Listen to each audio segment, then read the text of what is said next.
there be spirits that are created for vengeance, right? Like those spirits, the spirits that dwelled in those men that committed those heinous crimes, driving through through the crowd and blowing up, just all the spirits that are out there doing. Ultimately, you may call it evil or what have you, but that's the Most High God that put those spirits on those men to do the things that they did. Yeah, no doubt. Mike 10 got body in this. It's the book of Matthew, chapter 13, verse 47, right? Again, the kingdom of heaven is like unto a net that was cast into the sea and gathered of every kind, right? So we're fishing, we're looking for the elect and the 1/3 of the Israelites who are going to be saved, the believers. Again, the kingdom of heaven is like unto a net that was cast into the sea and gathered of every kind, which when it was full, they drew to shore and sat down and gathered the good into vessels, but cast the bad away. So you bring in the good fish and the good catch, and you cast back, cast it out the bad, the trash and the, just unwanted, basically, materials, fish and everything else that you did not intend to catch, right? So shall it be at the end of the world. The angels shall come forth and sever the wicked from among the just, and shall cast them into the furnace of fire. There shall be wailing and gnashing of teeth. There's nuclear disaster coming. There's nuclear war coming.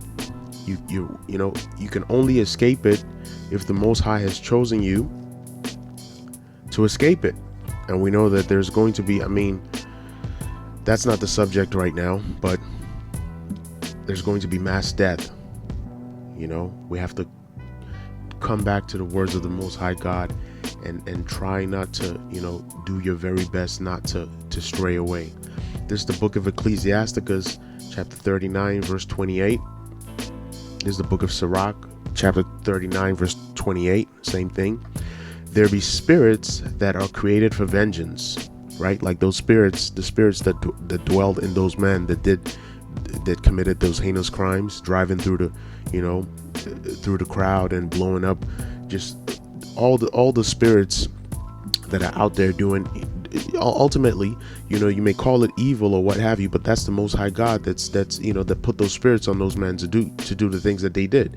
Ecclesiasticus chapter 39, verse 28. There be spirits that are created for vengeance, which in their fury lay on sore strokes. In the time of destruction they pour out their force and appease the wrath of him that made them. So these spirits that were created for vengeance, that the Most High God created, they have a job to do. It's their lot to do, to come and do what we deem as evil or wickedness, but that's the Most High God that's putting judgment upon those people. And that's just a sad reality, right? There be spirits that are created for vengeance.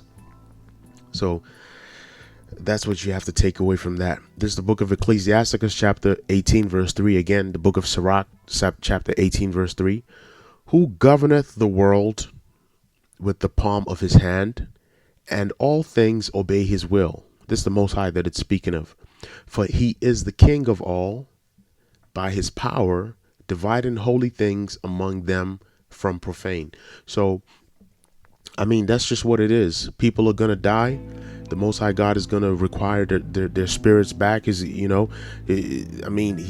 separating the holy from the profane. He's dishing out judgment at this time. And he who governeth the world with the palm of his hand. Everything is in his hand, including those who do what we deem to be evil, right? And all things obey his will. All things obey his will.